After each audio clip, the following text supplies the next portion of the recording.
I would like to put in a plug. Let's put in a link for that marvelous episode of Westinghouse 1 with Ed Murrow, Right. the night that spooked America or whatever it was. Thank you for that, which I'd never seen, and it's marvelous. So Yes. Yes. their Wonderful. attempt at recreating the War of the Worlds broadcast. And I love that it took two human actors to be one Orson Wells. Orson Wells, yes, yes, that's interesting. Well, and we're going to go right to that now anyway, so we're going to shut off and go right there.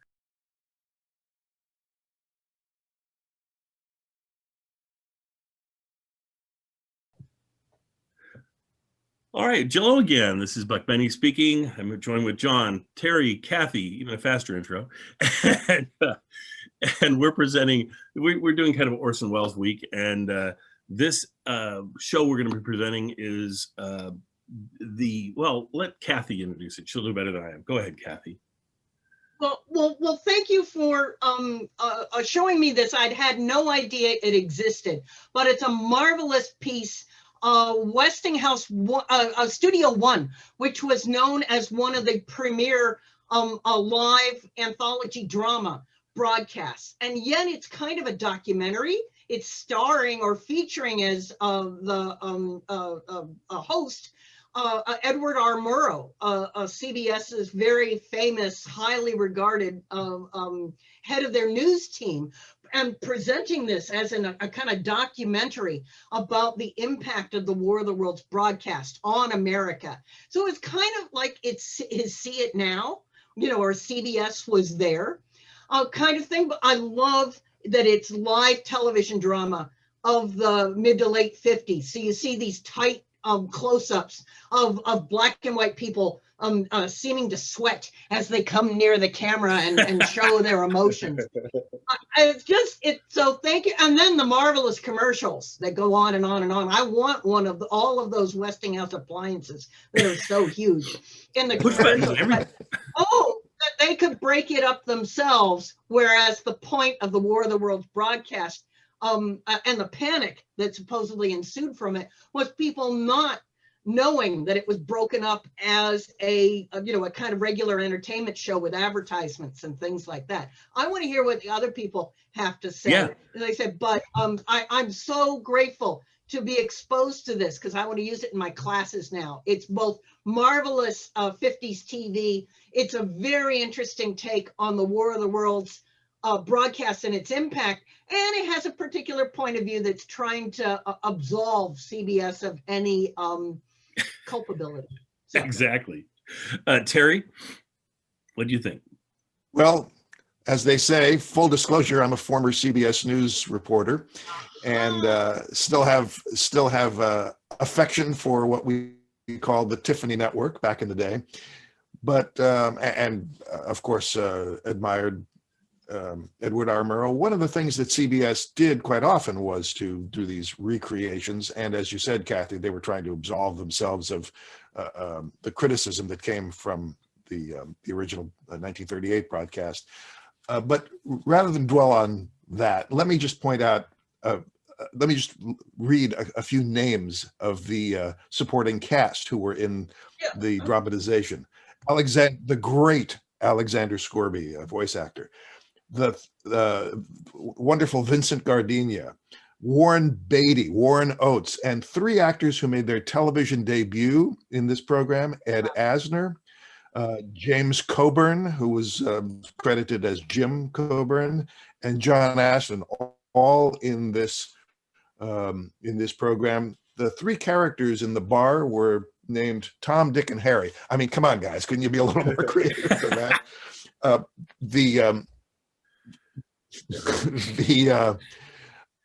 The presentation was as if it was a dramatization. The one thing I'll note that I found surprising, Kathy, you mentioned this before, was that it took two performers to represent Orson Welles. They did not mention Orson Welles by name, and I believe that's because at this time, Welles was suing CBS because he claimed ownership of the script, and that you didn't ask my permission, he said, to use the original War of the Worlds radio script. And of course, Orson Welles didn't write the script. It was written by Howard Koch. and Howard Koch gave permission for them to use it indirectly.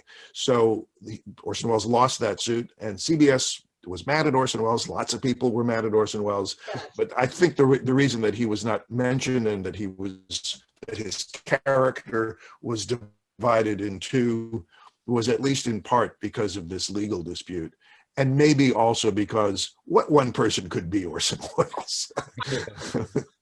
Anyway, it's a terrific. A terrific dramatization. That's right. It's a terrific dramatization, and I look forward to seeing it yet again. How about you, John?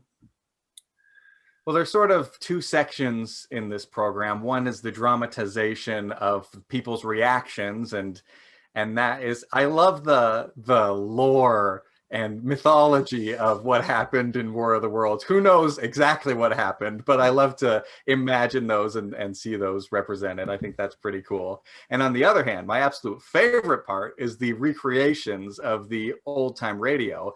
I love whenever any movie does that. I just think that's so interesting and fun, because I listen to old radio shows so often, and I'm in the world that they're presenting, and I rarely even think about the world of them actually making it happen, the sort of behind the scenes things. But yeah, I was watching the movie from the 80s, Annie, the musical, and they have the scene, "You're never fully dressed without a smile," and I thought it was delightful. My kids are singing it. It was so fun. And I loved when they also, I don't know if you've ever seen any of the actual recordings of people recording old time radio shows, but those are also very interesting. So that was my favorite part. Very good. Thank you. Yeah, I was going to say, I'll just point out one thing and then we'll head out of here because I got some more people coming in here in a minute. But I loved the actress who plays the babysitter, and she panics so well.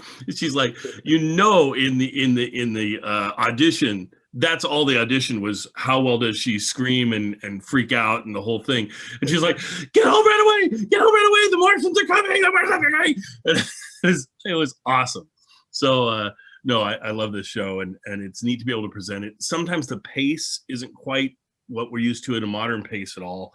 It's very slow going at times, but if you just watch the whole thing, it's very entertaining. Do we know if it was presented live or was it recorded? We do know that it was. Yeah. I can confirm that it was presented live.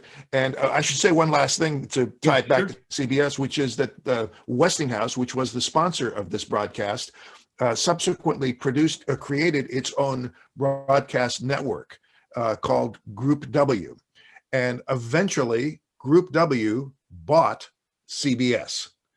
Oh. And then, of course, it later became part of Viacom. But there's a kind of a fun tie-in between Westinghouse, the appliance maker, Westinghouse, the company that was created by George Westinghouse, who invented the train air brake. I mean, there's a lot of history behind this, but it does all eventually tie back to the Columbia Broadcasting System. Excellent. Well, thank all of you guys for joining me this week. It's always fun. I knew this would be a great week. And it was perfect timing that we didn't have that Orson was not available to do his weekly commentary. And so I had to put something in. It was like, oh, wait, it's going to be Halloween. This is a perfect time to do this. Thank you. Yeah. But I will still, for listeners of my podcast, I'm still going to play the substitute for Orson Wells, though it was more of a newscast than it was, it didn't have the same feel as Orson Wells at all, but I still think people for completists might want to hear that, so I'll play that as well. But anyway, enjoy this great performance, and we shall see you folks next week. Thanks, everybody. And Westinghouse Studio One. Out of 70 years of leadership in research, out of the vision of America's most advanced engineers, out of the widest kind of experience in electrical manufacturing, come products for home, farm, and industry that bear this respected mark, this mark of quality, the mark of Westinghouse. You can be sure if it's Westinghouse.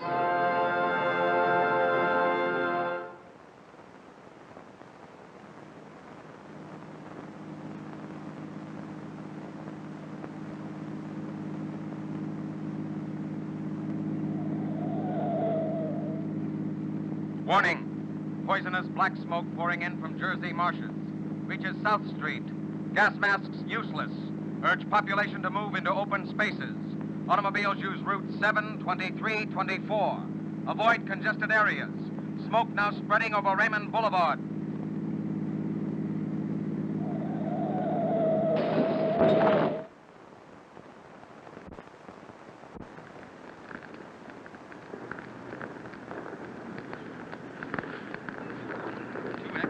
Calling CQ. 2X, 2L, calling CQ, New York. Isn't there anyone on the air? Isn't there anyone? 2X, 2L. This is the result of panic. The blind, unreasoning terror of men who run and do not truly know what they are fleeing. And this is the factual story of such a panic.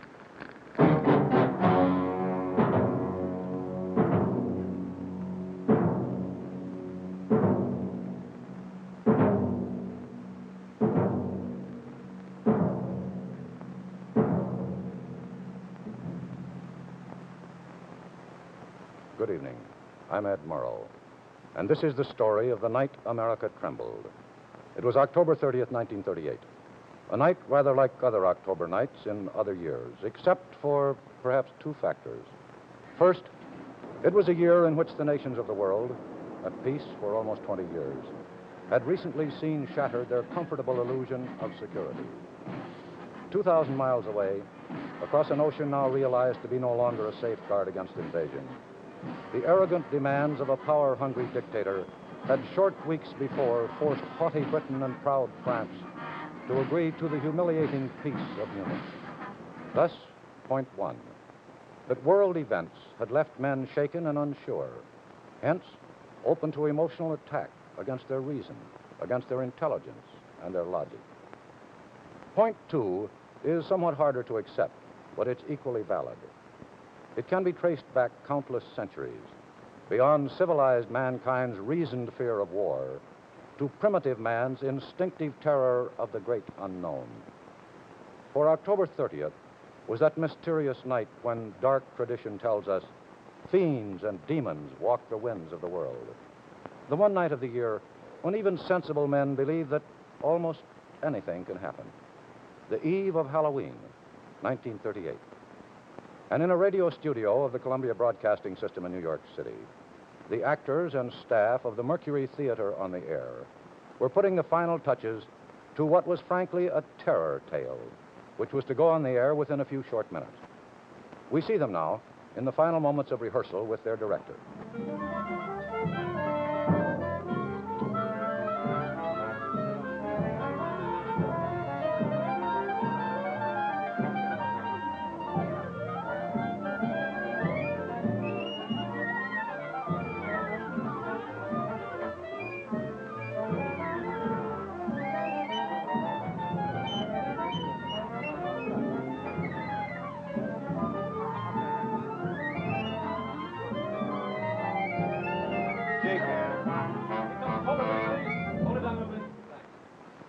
Page 19, that hissing, humming sound. I'd like you to mix in the hum a little bit faster and build it more than you did the dress. Can you do it? Okay, I'll do it. Okay, let's try it. Phillips?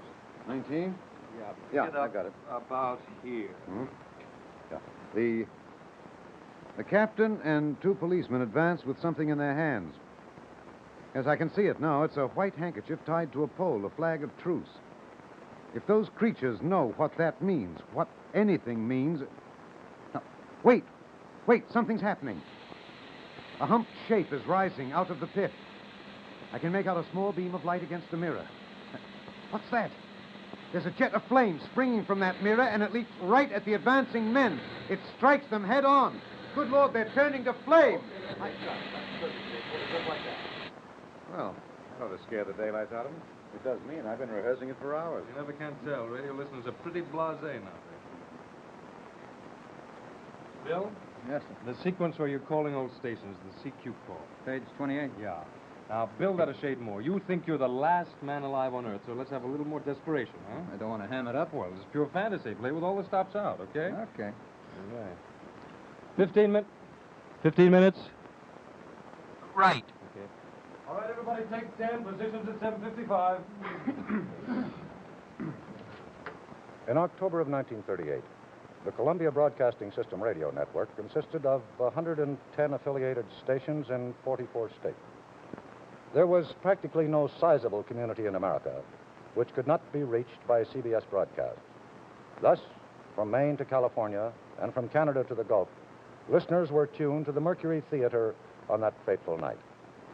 In the eastern United States, the area closest to the scene of fictitious peril, reaction was most vivid and violent. However, it should be remembered that in their behavior, these Easterners were not unique. Everywhere, emotions and reactions were the same.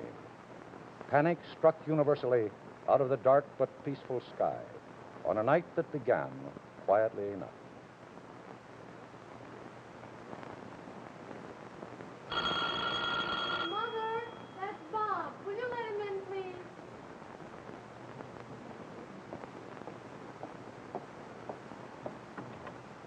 Hello, Bob. Good evening, Miss Morgan. Come on in. Mary will be down in a minute. Thank you. Hello, Mr. Morgan. Hello, Bob. Nice out? Yes, sir. It's swell.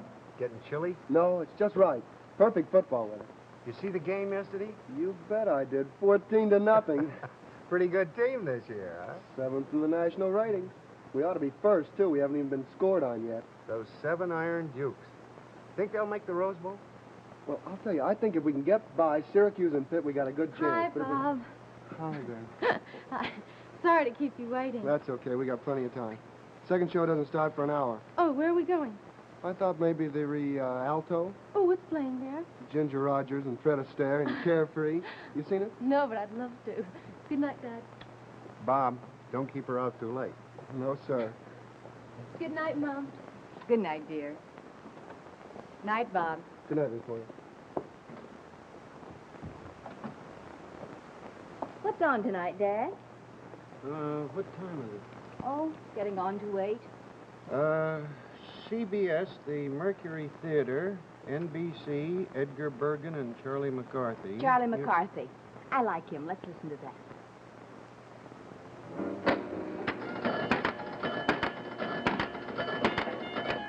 Yeah, you know, you take now a punk like this Hitler, all spit and polish, the mob yelling hail every time he wipes his nose.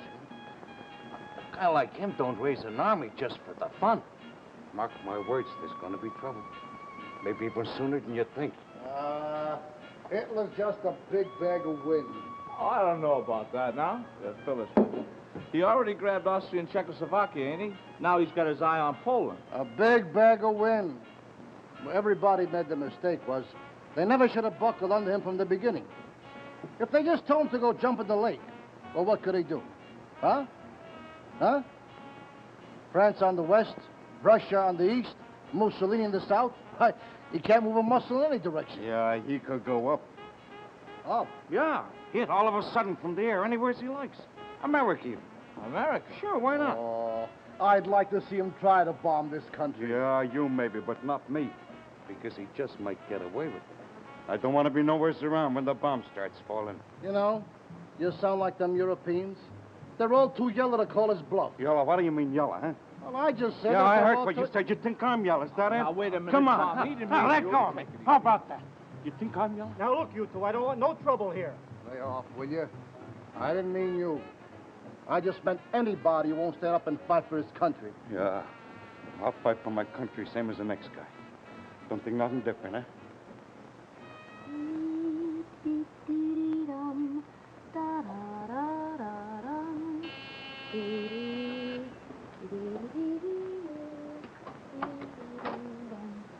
Is that the babysitter? I imagine. Good. What's your hurry? It's not 8 yet. Well, I'm hungry. Oh, thirsty, you mean. Evening, Mrs. Chandler. I'm not late, am I? No, Millie, right on time. Is the baby in bed? Mm-hmm. And asleep. You remember when to feed him? Yes, ma'am. 10 o'clock. Right. The bottle's in the refrigerator. You remember how to warm it up? Yes, ma'am. Oh, I left milk and sandwiches in the refrigerator, too. So help yourself. We won't be gone too long. I'll be all right, Mrs. Chandler. I brought my homework, so I've got plenty to do till you get back. Yeah, well, hold down the fort, Millie. We'll be at the country club. I left the phone number on the telephone pad in case you need it. We'll get along just fine. Good night, Millie. Good night, Mrs. Chandler.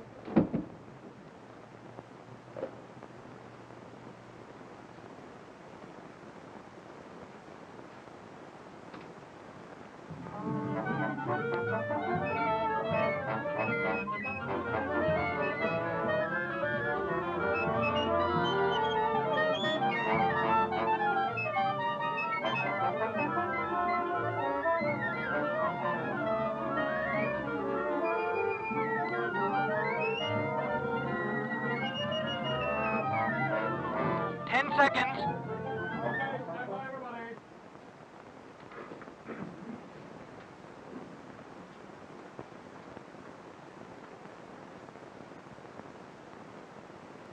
The Columbia Broadcasting System and its affiliates present the Mercury Theater on the air in War of the Worlds by H.G. Wells.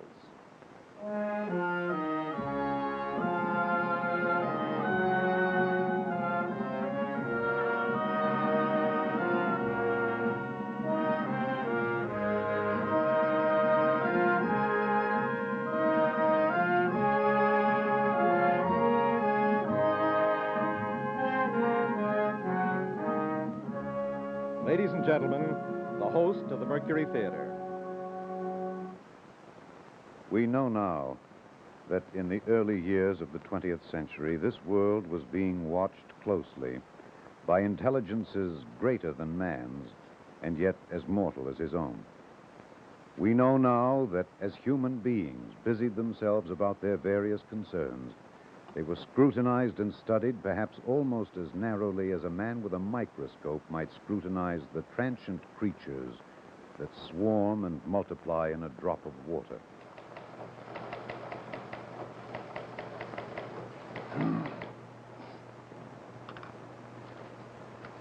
Any action, Mike? Not a thing. Get the coffee? Yeah.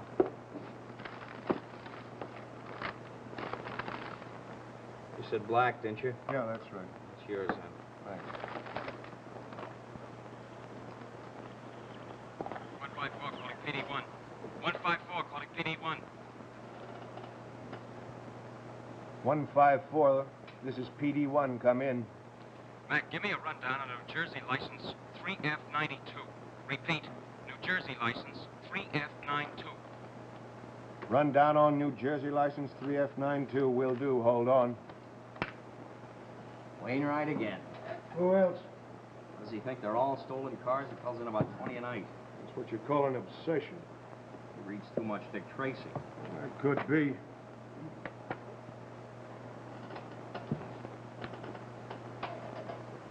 PD1, calling 154. Go ahead, PD1. Description, New Jersey license 3F92. 1936 blue two-door old sedan. Registration A 387564. Motor G 148690. Owner Horace Adams. 1407 West Boulevard, Camden. You got it? Got it. Thanks, Mac. Right. A real eager beaver. Well, you gotta have somebody like him to keep you awake a night like this. Yeah, I suppose. Sunday nights are usually pretty dull after Labor Day. Pretty dull. You know, I took this job because I thought it was gonna be exciting.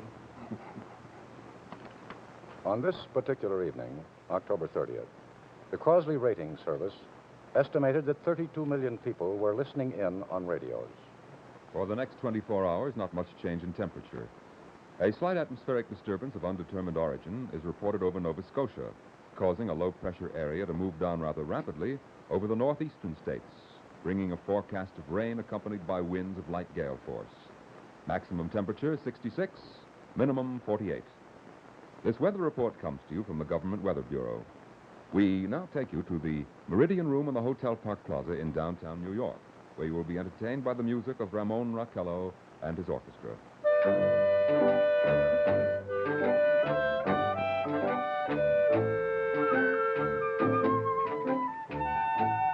Good evening, ladies and gentlemen. From the Meridian Room in the Park Plaza in New York City, we bring you the music of Ramon Raquello and his orchestra. And, with a touch of the Spanish, Ramon Raquello leads off with La Comparsita.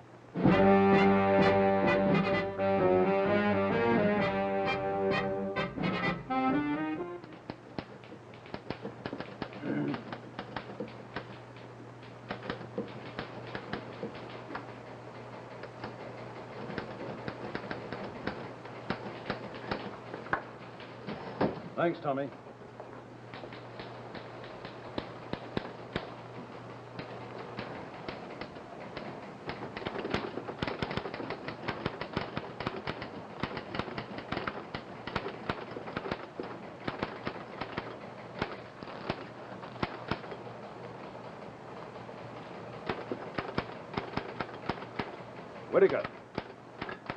You writing that Rocky Mount crash?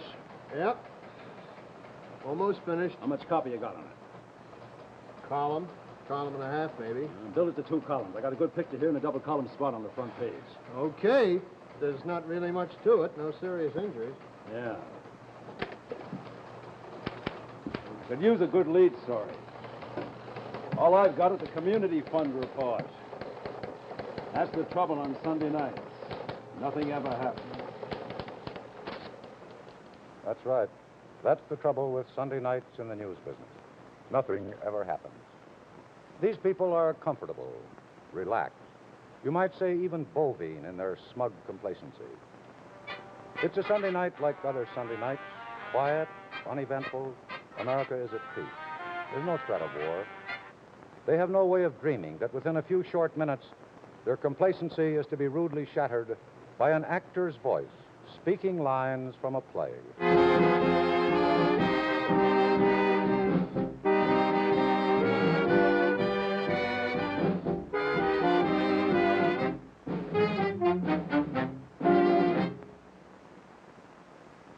Ladies and gentlemen, we interrupt our program of dance music to bring you a special bulletin from the Intercontinental Radio News. The opening words, the words that shook a nation. At 20 minutes before 8 Central Time, Professor Farrell of the Mount Jennings Observatory, Chicago, Illinois, reports observing several explosions of incandescent gas occurring at regular intervals on the planet Mars. The spectroscope indicates the gas to be hydrogen and moving toward the Earth with enormous velocity. Professor Pearson of the observatory at Princeton confirms Farrell's observation and described the phenomenon as, quote, like a jet of blue flame shot from a gun, unquote. We now return you to the music of Ramon Raquello, playing for you in the Meridian Room of the Park Plaza Hotel, situated in downtown New York.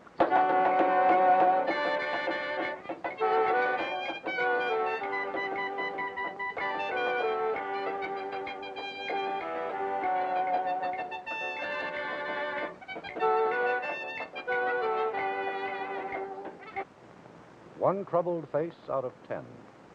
But this is the face of dawning panic on the night America trembled.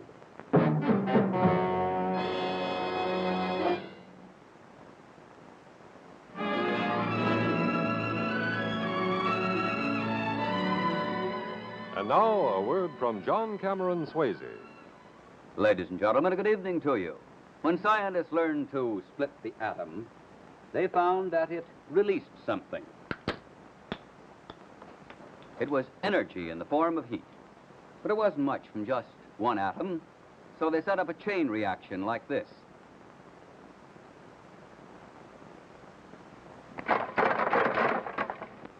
They found that it made the greatest physical force mankind has ever developed. And they called it atomic fission. Now, less than 10 years ago, the Atomic Energy Commission turned to the nation's industry to harness the power of the atom and make it work for people in peacetime. Engineers, scientists, and technicians got together at Westinghouse to tackle the toughest job in technical history. And they succeeded. They produced usable atomic energy, the kind that drove the submarine Nautilus over 60,000 miles without refueling. And that's only the beginning of a bright new world. Later this year, many of the lights of Pittsburgh will be lit with still another Westinghouse-built reactor, the Shipping Port Power Plant, a joint venture with Duquesne Light Company and the Atomic Energy Commission. And if you wonder what putting atomic energy to work means to you, here's the man who can answer your question.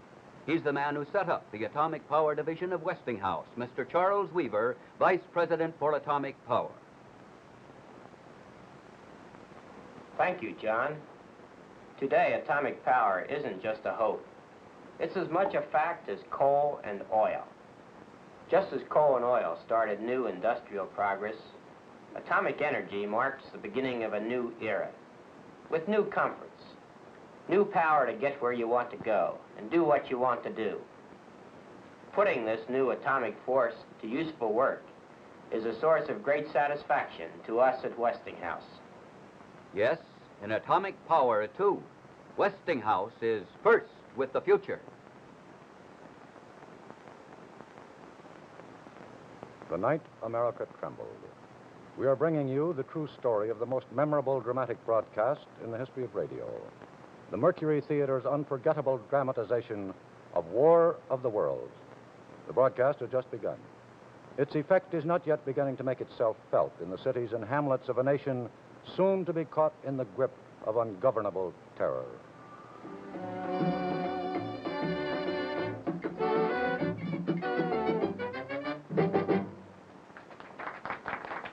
Now a tune that never loses favor. The ever-popular Stardust, Ramon Raquello and his orchestra.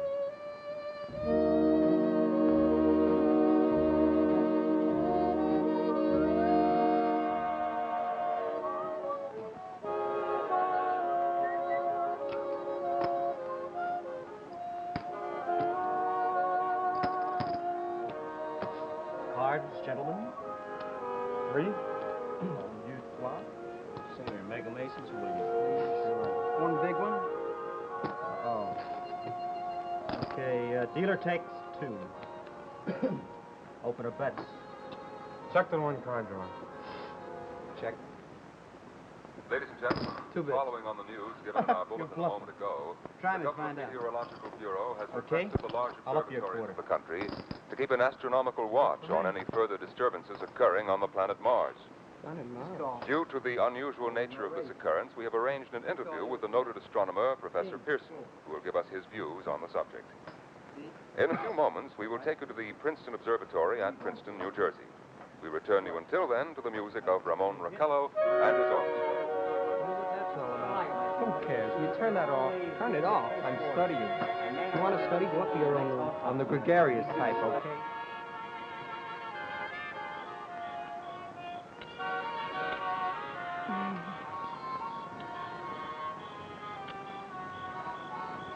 You happy? This as good as a movie? Better. Look, it's a shooting star. Hey, that was a bright one.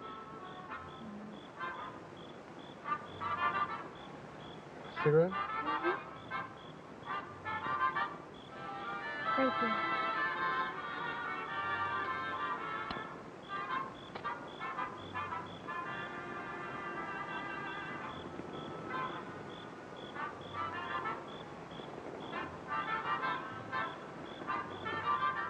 Isn't it lovely? Just look out there. Look at those stars. They look so close. You feel you can just reach right up and touch them. Sure, you can. Do you want a handful? You're crazy. Crazy about you. Mary, Mhm. I got something for you today. What?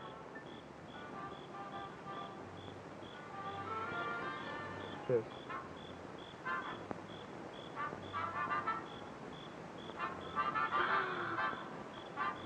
Well, how about it? What will my parents say? Well, you know what they'll say. They'll say we're too young, too immature, but they've been saying that for a year. What do you say? Shall we? Tonight, right now. I'd like to, Bob, but... What's the matter? Aren't you sure? Yes, I'm sure. Well, then.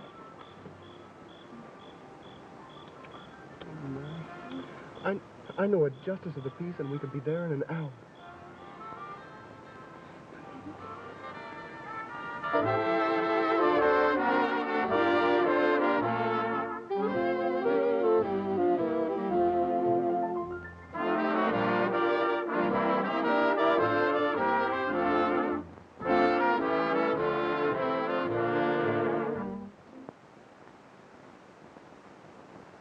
Ladies and gentlemen, a special announcement from Trenton, New Jersey. It is reported that at 8:50 p.m., a huge flaming object, Believed to be a meteorite, fell on a farm in the neighborhood of Grover's Mill, New Jersey, 22 miles from Trenton. The flash in the sky was visible within a radius of several hundred miles, and the noise of the impact was heard as far north as Elizabeth. We have dispatched a special mobile unit to the scene, and will have our commentator, Mr. Phillips, give you a word description as soon as he can reach there from Princeton. In the meantime, we take you to the Hotel Martinet in Brooklyn, where Bobby Millett and his orchestra are offering a program of dance music. couldn't be. New Jersey's 500 miles north.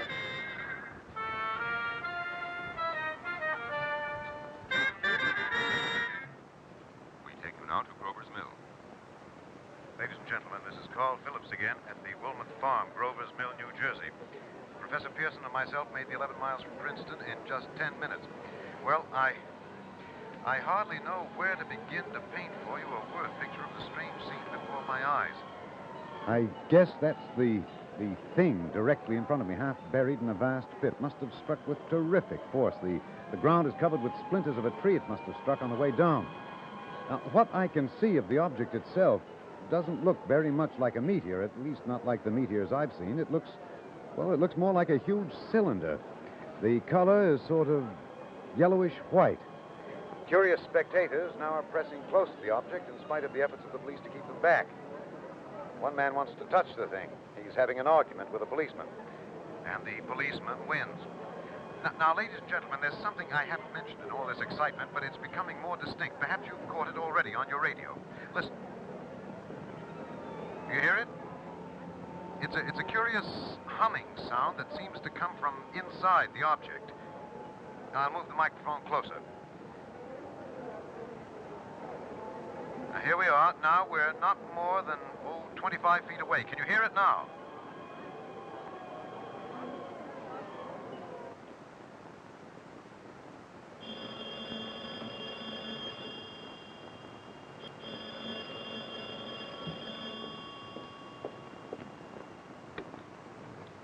Hello?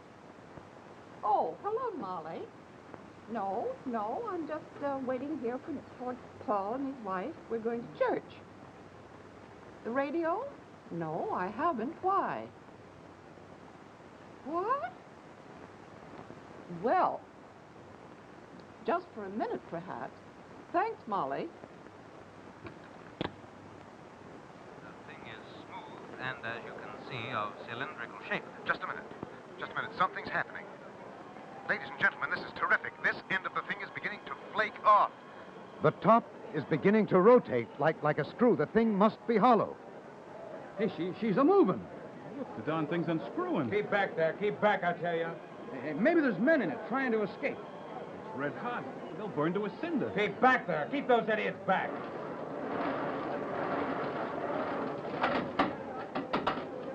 She's off. The top's loose. Look out there. Stand back. Ladies and gentlemen, this is the most terrifying thing I have ever witnessed. Wait a minute. Someone's crawling out of the hollow top. Someone or something. I can see peering out of that black hole 2 luminous discs. Are they eyes? It might be a face. It might be... Good heavens, something's wriggling out of the shadow like a gray snake. Now it's another.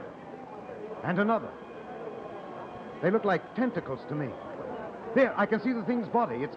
It's as large as a bear, and it glistens like wet leather. The face, it's indescribable. I can hardly force myself to keep looking at it. The eyes are black I'm going to and turn this clean like a no, serpent. please, no, Bob. Mouth is V-shaped with saliva dripping from its rippling lips that seem to quiver and pulsate. The monster, or whatever it is, can hardly move. It seems weighted down by possibly gravity or something.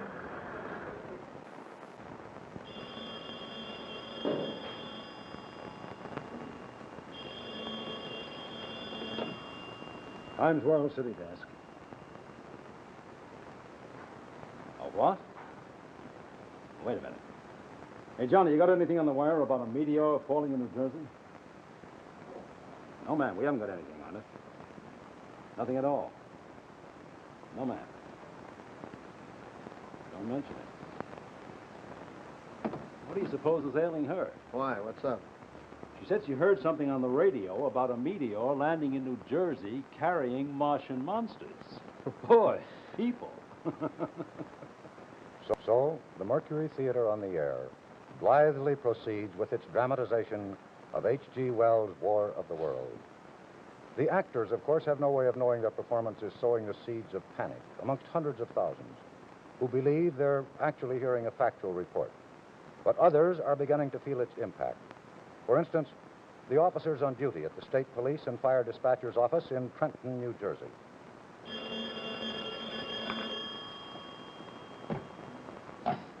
State Police. No, sir, we don't know anything about that. Sir, there is no Grover's Mill in New Jersey. There's a Grovesville, but there's no Grover's Mill. I can't help it, sir. What the radio says, there's no such place. State police. No, ma'am, we don't know anything about that. Well, I can't help that, ma'am. We just don't know anything about it. Brother, did I say something about a quiet Sunday evening? What's going on anyway? I don't know. They say it's been announced on the radio. You better check. State police. No, sir, we have no information on that. Sorry. We are bringing you an eyewitness account of what's happening on the Wilmot Farm, Grover's Mill, New Jersey. Meanwhile, a piano interlude. That must be it. What the hell's he talking about? Grover's Mill. There's no such place. Maybe it's just a play or something. We now return you to Carl Phillips at Grover's Mill. Ladies and gentlemen, am I on? Ladies and gentlemen, here I am back of a stone wall that adjoins Mr. Wilmot's garden. From here, I get a sweep of the whole scene. I'll give you every detail as long as I can talk, as long as I can see. More state police have arrived. More state police? They're drawing up a cordon in front of the pit. State police. No, sir, we have no information on that yet. We're checking it now. All right. Just wait till next year, you'll see. Oh, next year. Always next year. The Dodgers ain't won a pennant since 1920. That means they're never going to win another, huh? Probably. Boy, I wish I knew all the answers like you do, you know. Come on, you guys. Why are you two always arguing? Mike, have you heard? Heard what? About the Martians. A spaceship full of Martians landed near Trenton, 50 miles from here. It's on the radio now. Martians? Well, that's what the guy said. What guy? Well, some guy on the radio, some professor from Princeton. The state cops are out there now. The captain and two policemen advance with something in their hands. Yes, I can see it now. It's a white handkerchief tied to a pole, a flag of truce. If those creatures know what that means, what anything means... Wait, something's happening. A humped shape is rising out of the pit. I can make out a small beam of light against the mirror. What's that? There's a jet of flame springing from that mirror, and it leaps right at the advancing men. It strikes them head on. Good Lord, they're turning into flame. Now the whole field's caught fire. The woods, the barns, the gas tanks of automobiles, it's spreading everywhere. It's coming this way, about 20 yards to my right.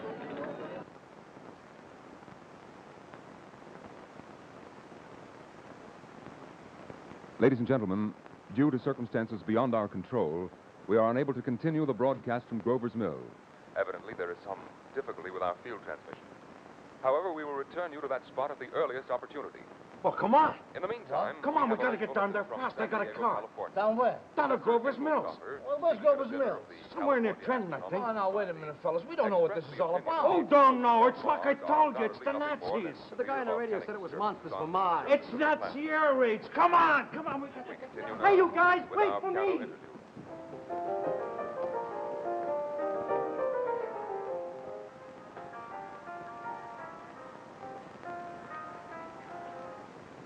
Ladies and gentlemen, I have just been handed a message that came from Grover's Mill by telephone. Just a moment. Whose deal? Speak up. What's the matter? Is anybody interested in poker anymore? This is important. Listen. At least 40 people, including 6 state troopers, lie dead in a field east of Grover's Mill.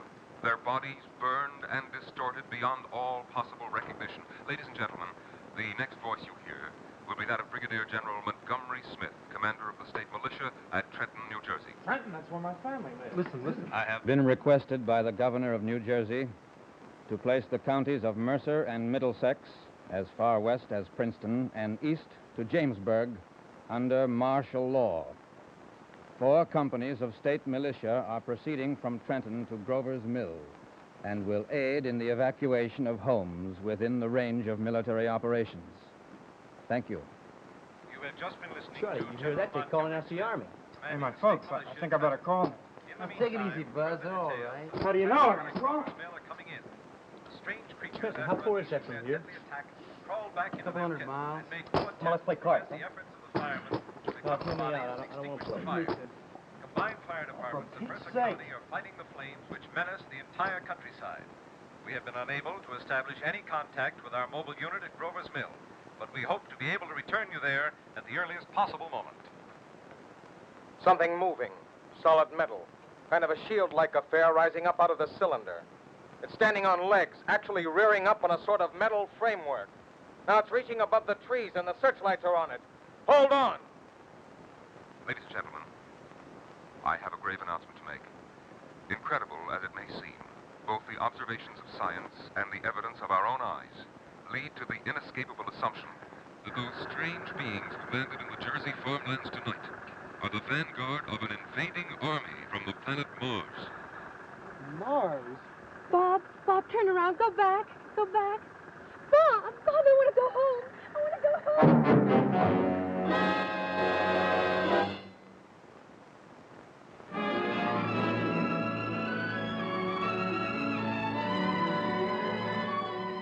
And now, back from vacation, here's Betty Furness. Welcome back, Betty. Thank you. It's very nice to be back. And now, I want to show you an exciting new symbol. And here it is. The symbol that represents the very newest ideas in home appliances. New design, new performance. It's the shape of tomorrow from Westinghouse. And now, here's the exciting shape of tomorrow in brand new 1958 Westinghouse laundry equipment. The 1958 Spacemate. Here, you'll find the shape of tomorrow in this modern new design. The shape of tomorrow, a new convenience, too. Imagine a clothes dryer that operates right on top of the laundromat and takes up only 25 inches of space. And look, now push-button controls for the most accurate washing and drying yet. And here is the exciting new custom Imperial laundromat and dryer. You'll see the shape of tomorrow in this style light control panel that lights up like this. Push-button controls that give 5 wash and 2 rinse temperatures. And that same stunning control panel lights up this twin electric clothes dryer. Push-button controls here, too, give you just the right drying for every kind of fabric. And here, the shape of tomorrow means the very last word in convenience in this beautiful Westinghouse wash and dry combination. It takes just 2 minutes of your time to load clothes and set the dials. And your clothes are beautifully washed and properly dried, all automatically. In every laundromat, there's the famous revolving agitator that washes cleaner, rinses better, and even cleans itself. And every dryer has new, improved, direct airflow drying. See the 1958 Westinghouse Shape of Tomorrow laundromats and dryers now. The most advanced and the most complete line of home laundry equipment made today. And remember, too, you can be sure if it's Westinghouse. October 30th, 1938, the night America trembled. The impact of the Mercury Theater's broadcast of H.G. Wells' War of the Worlds is as devastating as it is unexpected.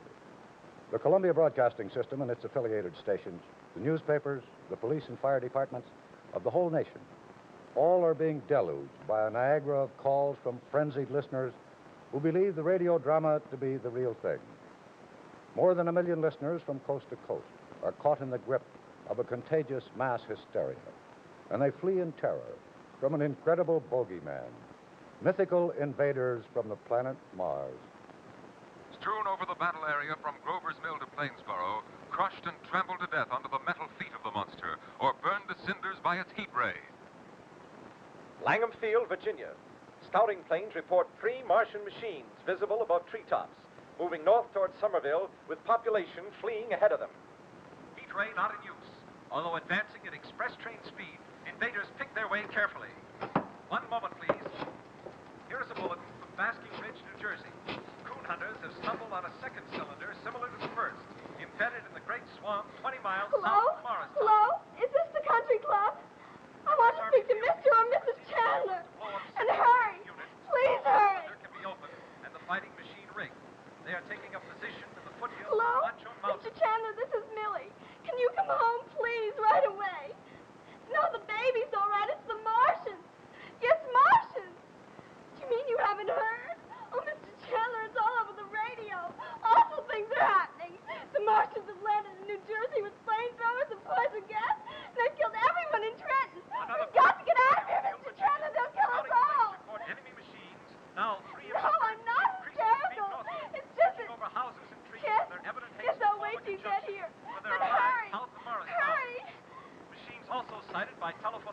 east of Middlesex, within 10 miles of Plainfield. Here's a bulletin from Winstonfield, Long Island. Fleet of Army bombers carrying heavy explosive flying north in pursuit of enemy.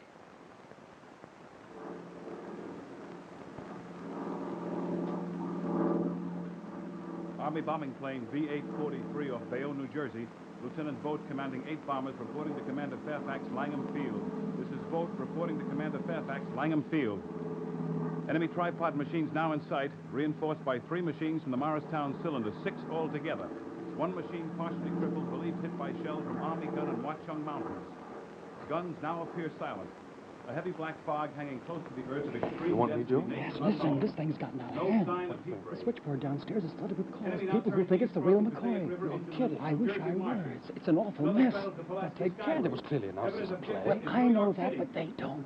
Well, what do you want me to do? Can't you make some sort of an announcement? Tell them it's just a dramatization. Well, it's 3 minutes to the break. We'll tell them that. Well, do that, please. The switchboard operators are about ready to go out of their minds.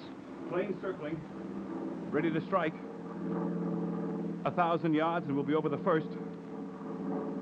800 yards. 600. 400. 200. There they go. The giant arm raised. Green flash. They're spraying us with flame. 2,000 feet. Engines are giving out. No chance to release bombs. Only one thing left. Drop on them, plane and all. We're diving on the first one. The engine's gone. 8. This is Bayonne, New Jersey, calling Langham Field. This is Bayonne, New Jersey, calling Langham Field. Come in, please. Come in, please. This is Langham Field. Go ahead. 8 Army bombers in engagement with enemy tripod machines over Jersey Flats. Trenton, New Jersey, operator. How many times do I have to tell you? Will you please hurry? What do you mean you can't do it? You gotta get through. Heavy black smoke in the The circuits are busy. Come on, I gotta call home too. Charlie? Charlie? Hey, where's Charlie going? Charlie's driving home with Dave. Well, hurry up to the phone, will you, please?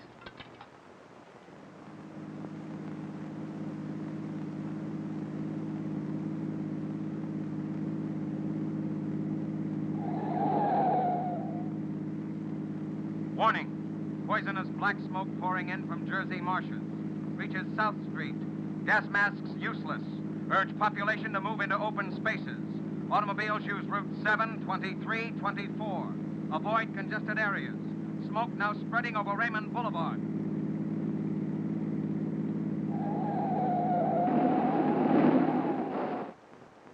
It's just a radio play, sir.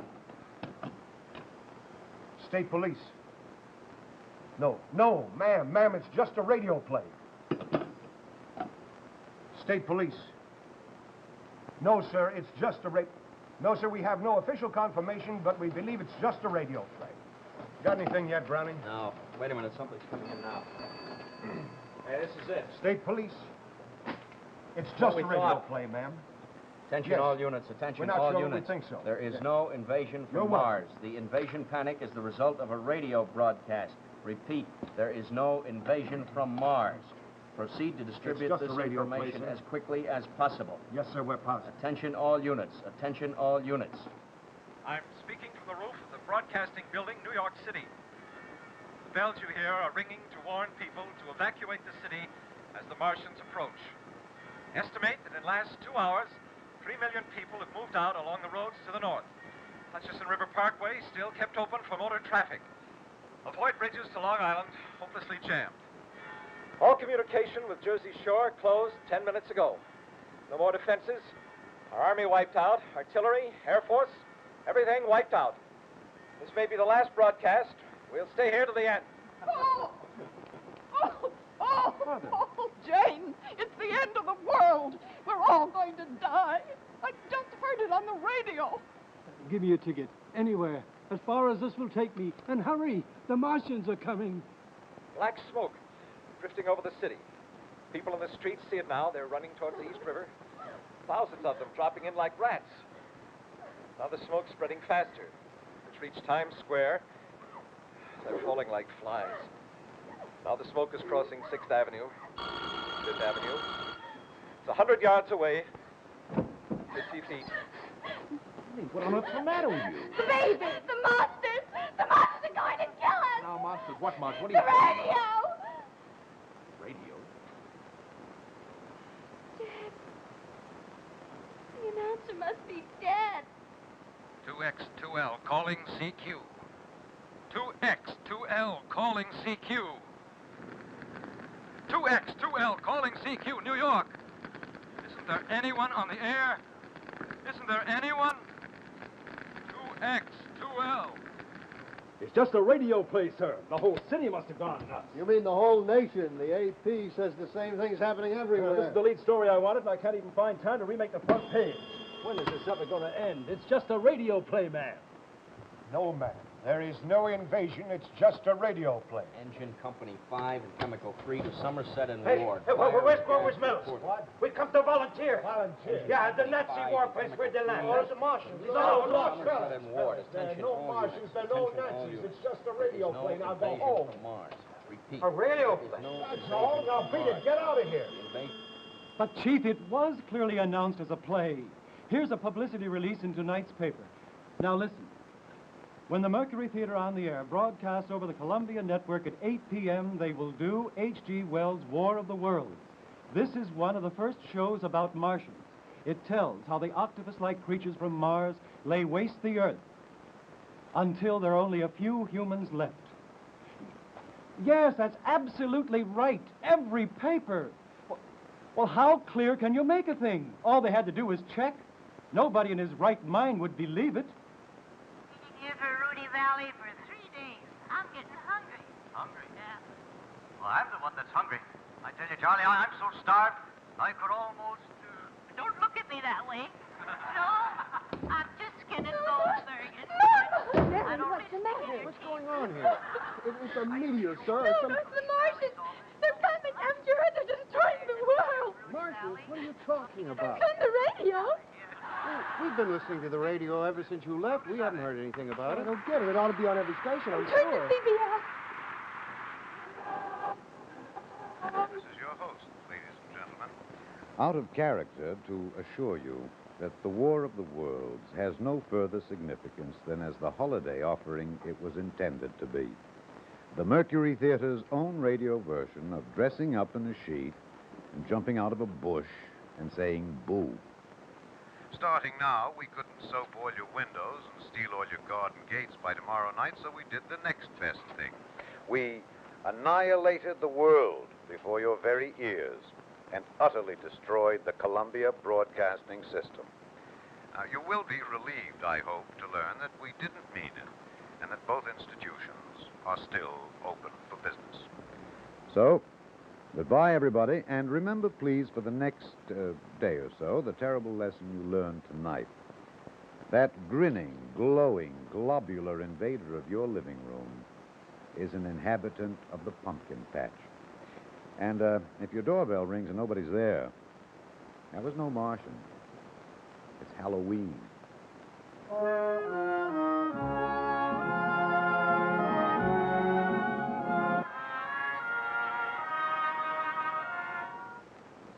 Of all the... Why didn't you check the other stations? Well, we didn't have time, sir. We were too busy listening. You mean you really believed it? Oh, you kids have got a lot to learn. Yeah, I guess you're right. It's all right, Millie. It's all over now. Are you sure, Mrs. Chandler? Yes, Millie.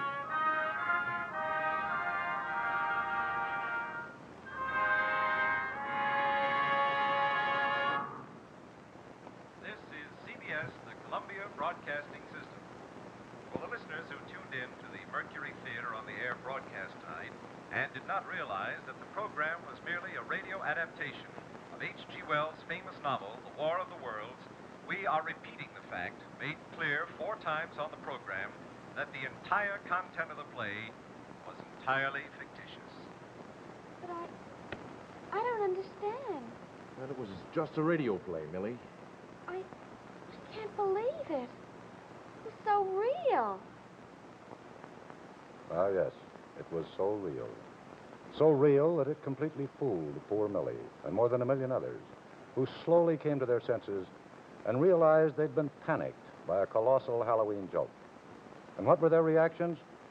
Well, many laughed, with perhaps just a touch of hysterical relief in their laughter. Me scared? Of course not. I knew it was a play all the time. Sure, me and the old woman, we run down the streets, mingle with the crowds, but we wasn't scared ourselves, just for the kicks. See how the others was taking it. You know what I mean. Others were somewhat indignant. A fine trick to play on people. My sister passed out. All the kids were screaming their heads off. The whole house was in an uproar. Is that what you call entertainment? And still others were furiously angry. Hello, CBS?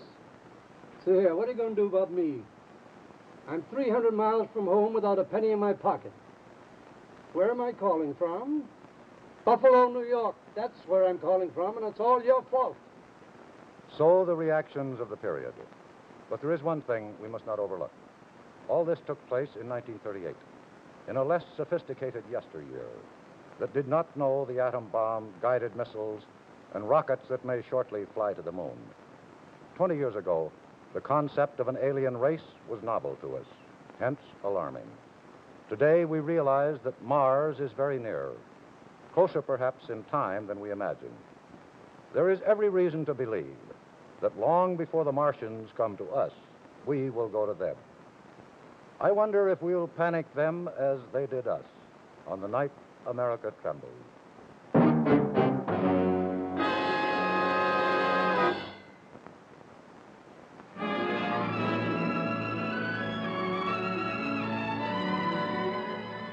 Tonight, John Cameron Swayze is playing with fire. Ladies and gentlemen, a good evening to you. I'm using this torch as a high concentration of heat. Now, I ask you to tell me whether heat is a friend or an enemy. Heat will light a friendly cigarette, but it can also burn up hard-earned money, if I let it. Heat runs power stations that make electricity. Here's one of the most efficient producers of electricity in the world, the Kiger Creek Station of the Ohio Valley Electric Corporation. It's more efficient because Westinghouse engineers have found new ways to harness extra heat to run these turbines. Big turbine blades, for example, look like this. Until recently, they could only stand so much heat and pressure. The limit had been reached. No available metal could lift the problem. So Westinghouse metallurgists came up with a brand new kind of steel that raised the limits of heat and cut the cost of making electricity. One of these pieces of steel wire is made of Westinghouse metal. It will stand the kind of heat we're talking about. The other won't. Metal developed in Westinghouse laboratories will help this power station to produce more electricity for less money. Over the years, Westinghouse engineering has helped to make electricity your best servant, the biggest bargain in your family budget. Improvement on top of improvement has made Westinghouse first with the future, in research, in engineering, in new ideas. You can be sure if it's Westinghouse.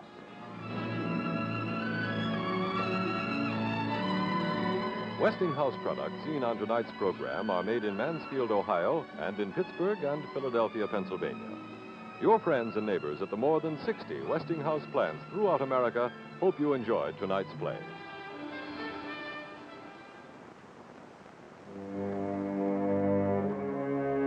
Next week, Westinghouse Studio One presents First Prize for Murder, written especially for Studio One by Phil Reisman, Jr., based on a story by John D. MacDonald, starring Darren McGavin.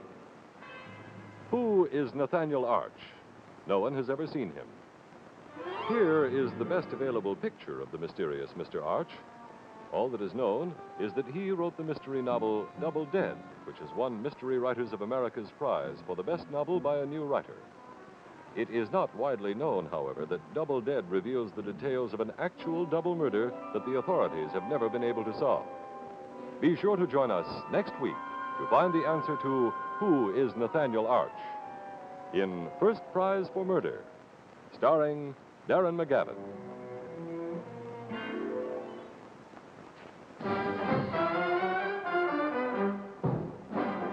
Two weeks from tonight, Westinghouse Studio One brings you the first part of the exciting drama, Mutiny on the Shark, written especially for Studio One by Max Ehrlich, starring Richard Basehart. A story of the new kind of living that the atomic age has brought with it, the drama of life aboard an atomic submarine. Be with us again 2 weeks from tonight for Part 1 of Mutiny on the Shark, starring Richard Basehart.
No more burning your fingers reaching for toast. This beautiful new Westinghouse toaster with this exclusive lift-up lever lifts small pieces an extra inch. Buy now. Save $6 on confection colors model, $4 on chrome model. Your choice, only $15.95.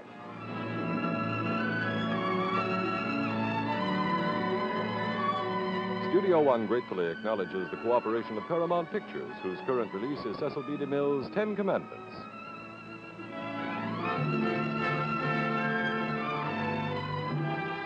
Westinghouse Studio One has come to you from New York and has been selected for viewing by America's armed forces at home and overseas.